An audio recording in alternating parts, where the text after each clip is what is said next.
Hi అండి. Welcome to simply bar channel. ఈరోజు recipe వచ్చి మటన్ కర్రీ అండి. కామన్గా మటన్ కర్రీ అంటే కుక్కర్లో వండుకోవాలి, లేకపోతే సాఫ్ట్గా ఉండదు పీస్ అని అనుకుంటారు కదా. కానీ అలా కాకుండా నార్మల్ దబర్లోనే 45 మినిట్స్లో మటన్ పీస్ అనేది చాలా సాఫ్ట్గా వచ్చేటట్టు ఎలా చేసుకోవాలో ఈ వీడియోలో చూద్దాం. అండ్ గ్రేవీ కూడా చాలా థిక్గా వస్తుందండి. మీరు కూడా ట్రై చేయండి. వీడియో మొత్తం ఫుల్గా వాచ్ చేయండి. ఇంకా ప్రాసెస్లోకి వెళ్ళిపోదాం.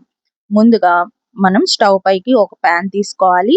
తగినంత ఆయిల్ వేసుకొని ఆయిల్ని బాగా హీట్ చేసుకోవాలి. ఆయిల్ హీట్ అయిన తర్వాత 3 స్పూన్స్ వరకు కొబ్బరి మసాలా, 1 స్పూన్ వరకు అల్లం వెల్లుల్లి పేస్ట్ వేసుకొని బాగా ఫ్రై చేసుకోవాలన్నమాట. ఈ కొబ్బరి మసాలాని ముందుగానే ఆయిల్లో వేసుకొని ఫ్రై చేసుకోవడం వల్ల మటన్ అనేది మంచిగా ఉడుకుతుందండి. ఈ మసాలాను కూడా బాగా రెడ్ కలర్లోకి వచ్చేంత వరకు ఫ్రై చేసుకోవాలి. ఈ మసాలా మొత్తం బాగా ఫ్రై అయిన తర్వాత ఆనియన్స్, గ్రీన్ చిల్లీ కూడా వేసుకొని కొంచెం సేపు కలుపుకొని మూత పెట్టుకొని మగ్గించుకోవాలన్నమాట.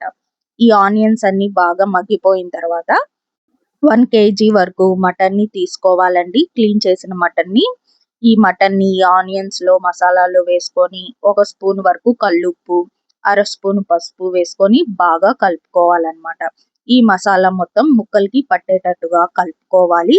ఆ తర్వాత హై ఫ్లేమ్లో పెట్టేసి ఇంకా మూత పెట్టుకొని ఉడికించుకోవాలి. ఒక 5 నిమిషాల తర్వాత మనం మూత తీసి ఇంకొకసారి కలుపుకోవాలన్నమాట.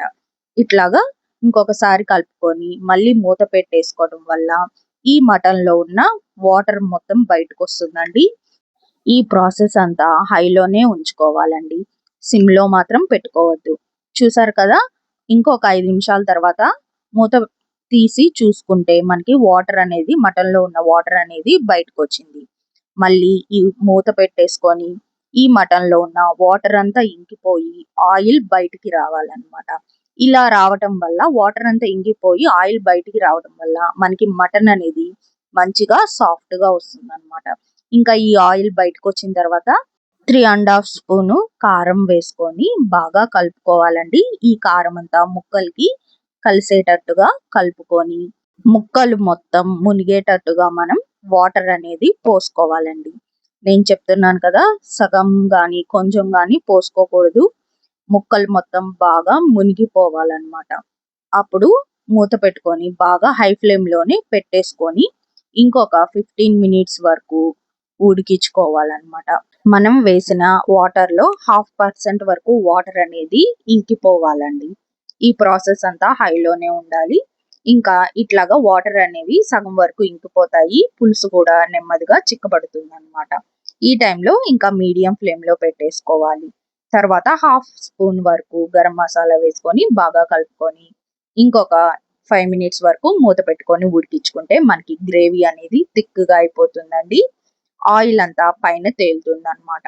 ఇంకా ఈ టైంలో కొత్తిమీరని చల్లేసుకొని ఇంకొకసారి బాగా కలుపుకొని ఇంకొక 5 మినిట్స్ వరకు మీడియం ఫ్లేమ్లోనే ఉంచుకొని ఉడికించుకుంటే మంచిగా థిక్ గ్రేవీతో మటన్ పీస్ అనేది సాఫ్ట్గా అయిపోతుందండి. మనం ఖచ్చితంగా 30 మినిట్స్ వరకు హై ఫ్లేమ్లో పెట్టుకోవాలి. లాస్ట్ 15 మినిట్స్ ఏమో మీడియం ఫ్లేమ్లో పెట్టుకొని నార్మల్ దబర్లో వండేసుకుంటే మనకి ఈ మటన్ అనేది చాలా టేస్టీగా వస్తుందండి. కుక్కర్లో కంటే మంచి టేస్టీ వస్తుంది. చూస్తున్నారు కదా గ్రేవీ అనేది ఎంత మంచిగా వచ్చిందో. అండ్ మటన్ పీస్ కూడా చాలా సాఫ్ట్గా ఉంటుందండి.